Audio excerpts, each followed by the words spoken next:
Beaucoup d'entre vous, peut-être, n'ont pas encore vu ce qui a été diffusé il y a de cela 2 jours par l'ENTV. L'enquête intitulée Fashel al-Mu'amara Souqour al-Jazair Tantassar.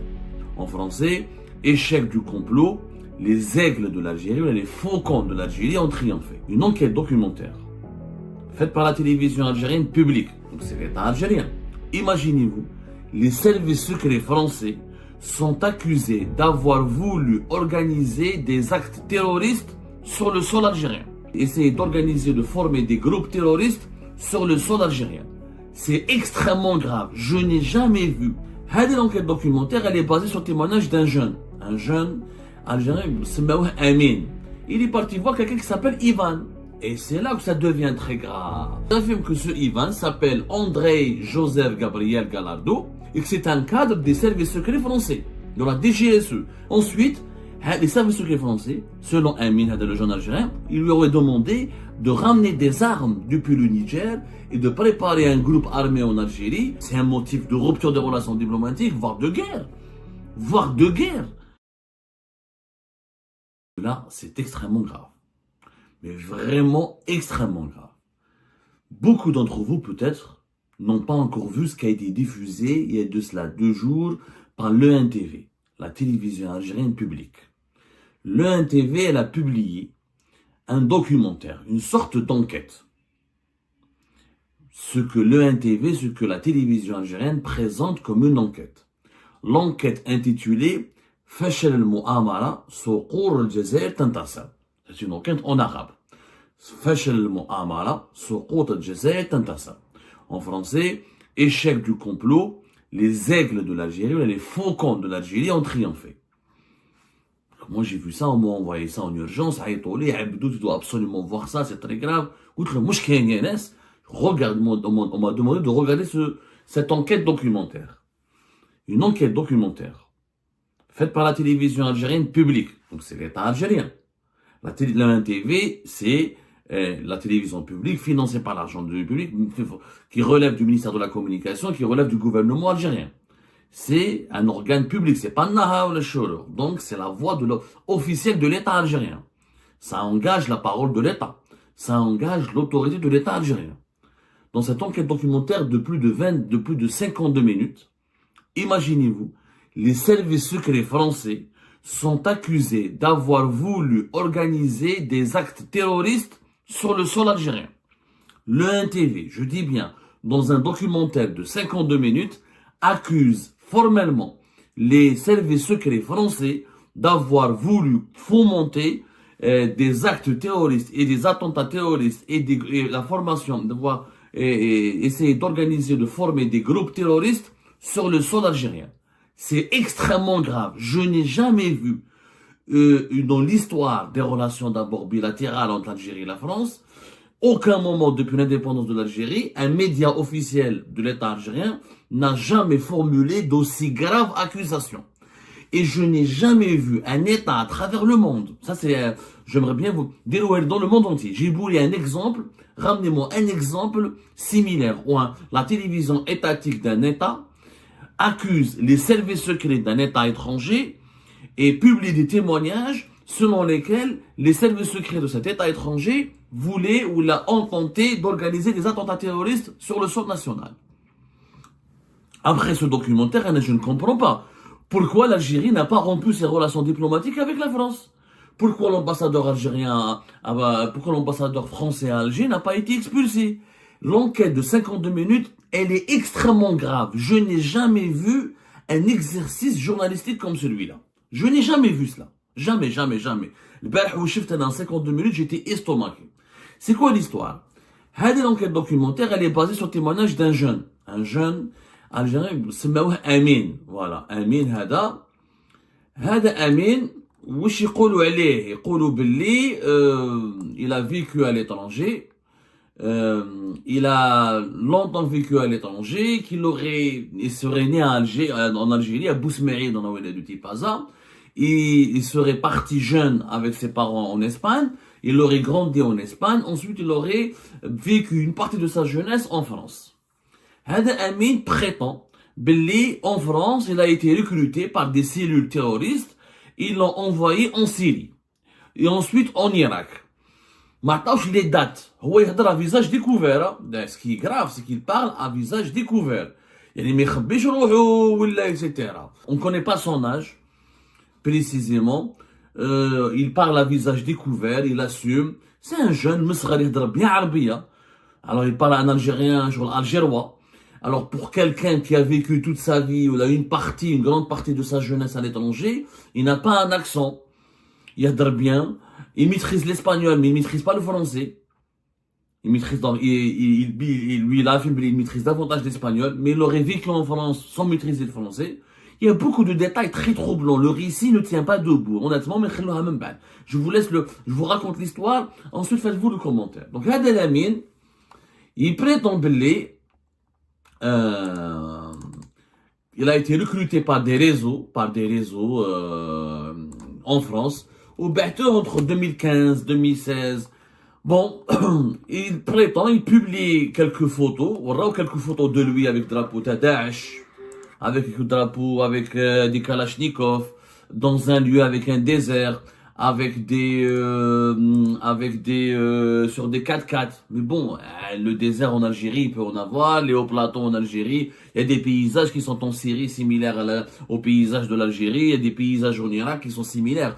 Il n'y a pas eu d'enregistrement, ou il n'y a pas eu de séquence précise où on voit de façon convaincante le jeune Algérien fait Daesh en Syrie, avec Daesh en Syrie ou là en Irak. Lui, il prétend il a combattu في Fallujah en Irak, et qu'il aurait été blessé.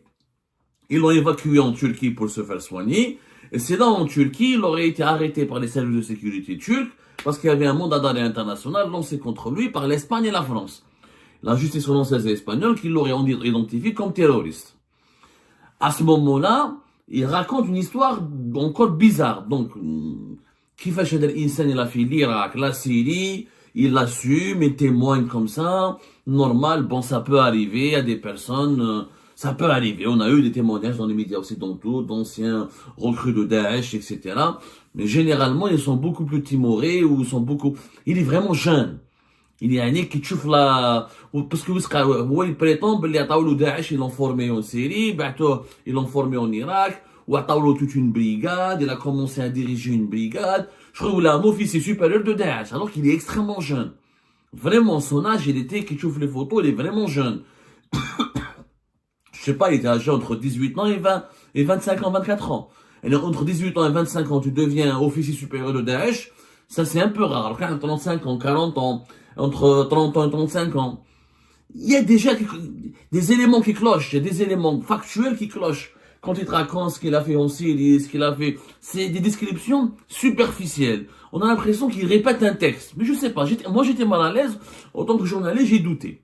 Ensuite, le Chirol, il a occupé une fonction importante, il a dirigé une brigade ou un bataillon, je sais pas comment traduire le mot exact, donc il a dirigé une unité de Daesh, blessé à Fallujah en Irak, il parle en Turquie. Il prétend qu'il a eu un rapport avec les services consulaires français et espagnols qui l'ont bien traité. Ensuite, il y a quelqu'un des services consulaires algériens, parce qu'il est d'origine algérienne, il est né en Algérie, donc il avait la nationalité algérienne, qui serait venu le voir et lui a dit, écoute, si tu veux aller en Algérie au lieu d'aller en Espagne et en France, il vaut mieux aller se faire être jugé en Algérie, c'est ton pays d'origine, tu nous le dis. Lui, il aurait préféré venir en Algérie. Alors que, je lui dis, c'est illogique, parce que la majorité, y compris les terroristes algériens, quand ils étaient enfermés à Guantanamo, aux États-Unis, la fameuse prison de Guantanamo, ils préféraient rester à Guantanamo que de revenir en Algérie. Parce qu'à l'époque, comme les terroristes, il faut le dire, les services de sécurité, mais qu'il n'y a ni droit de l'homme, ni état de droit quand ils reçoivent des éléments terroristes. Il y a vraiment, les interrogatoires sont musclés, le traitement il est très musclé, très brutal. C'est très rare où des éléments terroristes, qui ont la double nationalité, préfèrent venir en Algérie au lieu de rester en France. Parce qu'en France ou là en Espagne, quoi qu'il arrive, il y a des droits de l'homme qui sont respectés. Quoi qu'il arrive, les conditions de détention sont plus agréables qu'en Algérie. Et quoi qu'il arrive, ils auront accès à leur famille, etc. beaucoup plus facilement qu'en Algérie. Bon, Rouen, il aurait préféré Hada Amin, il raconte, Belli, il a préféré revenir en Algérie. Parce que c'est le pays de ses origines, le pays de ses parents, et qui se sent plus algérien qu'espagnol ou la français. Donc on ne sait pas, est-ce qu'il a la nationalité française, est-ce qu'il a la nationalité espagnole, on ne comprend pas. Il ne le dit pas. Pourquoi les services consulaires français sont venus le chercher? Il n'est pas français. Il aurait fait l'objet d'un mandat d'arrêt international par la justice française. Mais normalement, c'est les services consulaires algériens ou espagnols. Pourquoi les services consulaires espagnols? Est-ce qu'il a la nationalité espagnole? On ne sait pas. Durant tout le documentaire, il ne parle qu'en espagnol. Vous allez comprendre pourquoi j'insiste sur la langue espagnole. Quand il est revenu en Algérie, il prétend qu'il a fait uniquement 3 ans de prison ferme. C'est très peu. Les affaires de terrorisme en Algérie, 3 ans, c'est minimum 10 ans, qui te compte bonne conduite, etc. Et c'est mieux qui me donne 5 ans ou le baquet avec celui-ci. Il a fait que 3 ans de prison ferme, ce qui est encore plus suspect pour quelqu'un qui a combattu. C'est pas quelqu'un qui s'est juste entraîné ou là qui a juste subi un enseignement. Non, il a combattu. Lui, il prétend qu'il a combattu, qu'il était même un officier de Daesh. 3 ans. C'est déjà un langage, un élément très troublant. Et le récit manque de crédibilité, manque beaucoup de crédibilité. Et bien sûr, il n'y a pas de preuves. Et ces preuves, ce sont des petites vidéos de quelques secondes ou des photos où on voit Amin avec Kalachnikov, le drapeau de Daesh, et à bord de 4x4 ou dans des endroits où il prétend il est en Irak ou là en Syrie. Il y a des photos de quelques sites en Irak et en Syrie qui sont récupérables d'ailleurs sur Internet. Mais bon. Il n'y a pas de preuves matérielles convaincantes, mais les Sidada, vraiment, il a vraiment fait l'Irak et la Syrie. Son jeune âge, son histoire, il y a beaucoup de détails troublants. Espagne, France, service consulaire français, service consulaire Europe. On n'a pas vu ses papiers. Est-ce qu'il a la nationalité française, est-ce qu'il a la nationalité espagnole? On n'y comprend rien. On rentre en Algérie, soi-disant selon lui, à la fin de sa période de détention, classe, il s'est réinséré, les services de sécurité l'ont contrôlé, etc. De à l'enquête, il est redevenu libre, il s'est intégré à la société, il a abandonné les idées djihadistes, etc. Oh, il dit que c'était une erreur de jeunesse. Ça peut arriver, effectivement. Le fanatisme djihadiste peut être une grande erreur de jeunesse et beaucoup ont été déradicalisés. Justement, il a été contacté à ce moment-là, à partir de 2021-2022. Il dit qu'il a été contacté par une association française qui existe. J'ai vérifié, cette association existe. Elle s'appelle Artemis. C'est-à-dire l'association française, c'est une association qui lutte ou là qui travaille pour la prévention de la radicalisation. C'est-à-dire, elle essaye d'empêcher justement les jeunes français d'origine maghrébine, qui ont de confession musulmane, d'être dragués, d'être séduits par les groupes terroristes armés et de se radicaliser, de devenir des éléments ou là, endoctrinés et djihadistes. Elle existe, elle a un site internet, etc.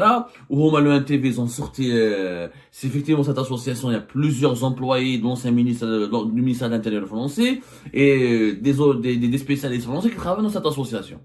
Amin prétend que cette association l'a contacté pour justement lui proposer une série d'entretiens. Il voulait travailler sur son parcours pour s'inspirer de son parcours afin de nourrir ou là, de développer leur approche de déradicalisation. C'est-à-dire de convaincre les jeunes français de confession musulmane de ne pas céder à la tentation djihadiste, de ne pas se faire manipuler par les réseaux islamistes djihadistes. Il accepte de les voir et selon lui, il a contacté les services secrets algériens. Il a prévenu les services secrets algériens qu'une association française a voulu le contacter. C'est bizarre. Pourquoi il prévoit les services secrets algériens? Normalement, on prévoit les services secrets algériens dès qu'il y a quelque chose de douteux. Ou déjà un ancien djihadiste, ou il est directement favorable aux services secrets algériens. Rapidement, ou il est favorable aux services... Je sais pas, c'est au bout de quelques années. C'est extrêmement... C'est rare. Hein. C'est rare, hein. Vraiment c'est rare. Malinège. Il a rencontré même, il a montré des discussions avec une certaine femme qui s'appelle Julie. On m'a dit que Julie lui a donné rendez-vous en Tunisie, que la Tunisie pouvait pas quitter le pays parce que les services de la police, les services de sécurité algériens, il est interdit de quitter le pays. Il est libre, mais il ne peut pas quitter l'Algérie. Il lui a proposé de revoir au Maroc. Là, je peux pas quitter l'Algérie pour aller au Maroc. Et puis, il y avait la rupture des relations diplomatiques et il y avait aucun vol avec le Maroc depuis août 2021. Amin, venez nous voir à Alger.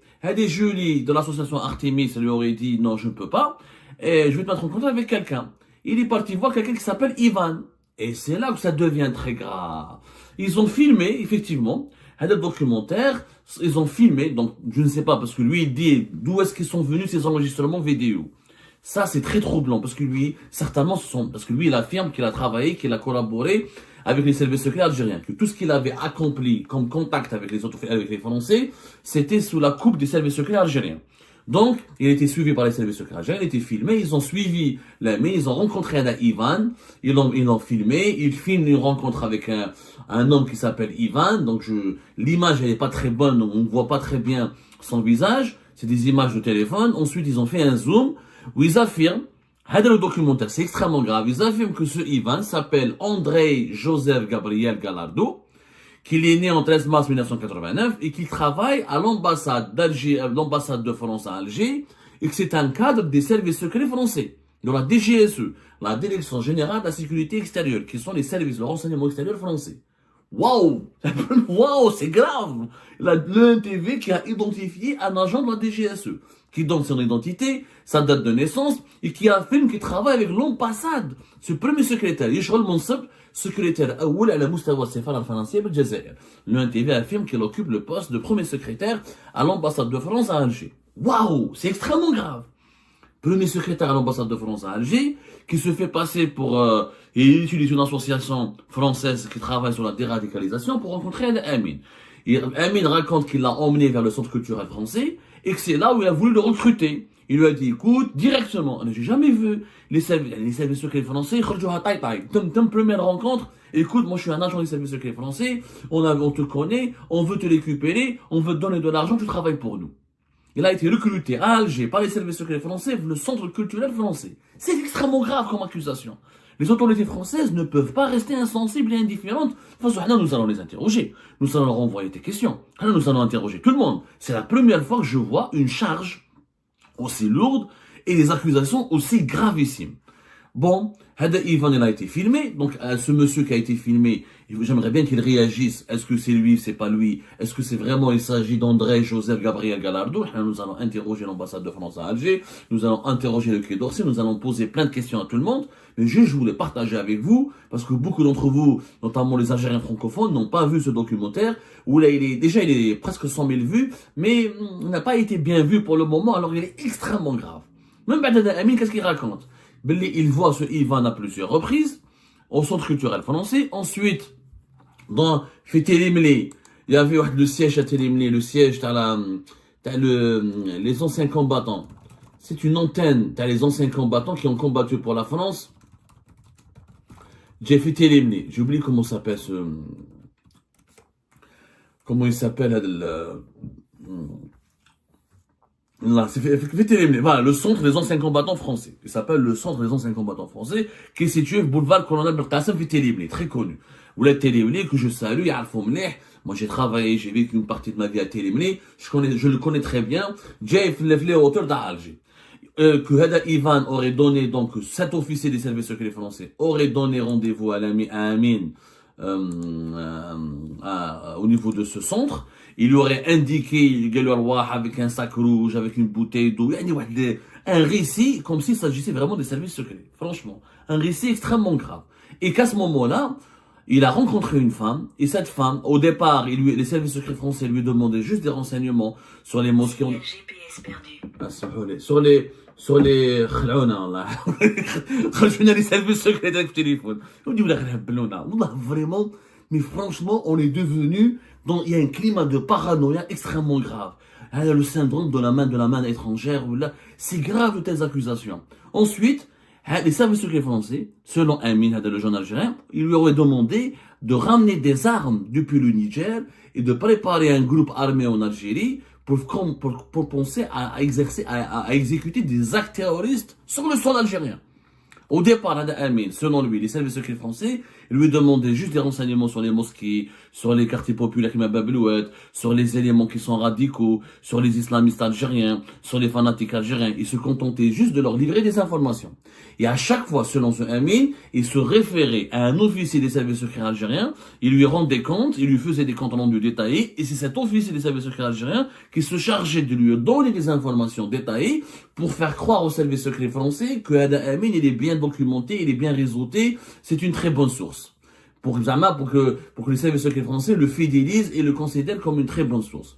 À la fin, on lui aurait demandé, selon ce témoignage, les services secrets français lui auraient demandé d'aller au Niger, de ramener des armes, de rassembler autour de lui les éléments les plus radicaux, les fanatiques les plus radicaux qui sont dans les quartiers populaires à Alger, à Oran, et de commencer à créer des cellules terroristes sur le sol algérien.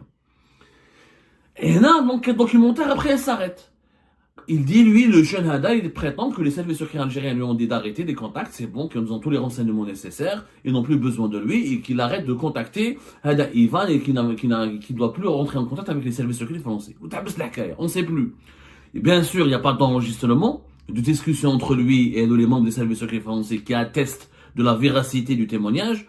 Il y a juste le photo, une vidéo, Ivan, qui est prétendument présenté comme un officier supérieur des services secrets français et comme un employé important de l'ambassade de France à Alger. Donc, mis à part des images amateurs et le témoignage de Amin, on n'a naturellement aucune preuve.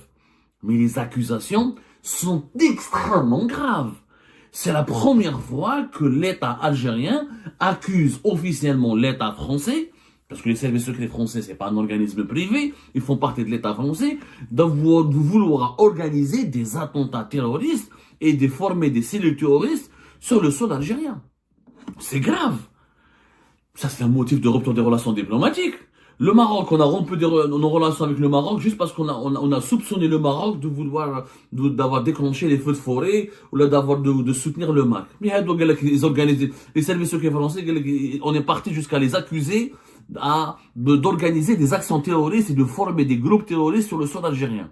C'est un motif de rupture des relations diplomatiques, voire de guerre. Voire de guerre. Mais ce qui est étonnant, et c'est du jamais vu, je n'ai jamais vu, moi, des services secrets d'un pays qui partagent ces informations, même si cette enquête était vraie. Pourquoi les services secrets algériens l'auraient partagé avec le public? Le procédé, il est complètement bizarre. Normalement, ça reste au niveau des services secrets, qui doivent demander des comptes aux services secrets français. Normalement, il y a des arrestations. Normalement, André, Joseph, Gabriel auraient été expulsés de l'Algérie. Il y aurait d'abord une enquête sécuritaire, une enquête judiciaire. Et là, on en fait directement une enquête médiatique. Le procédé, il est extrêmement grave.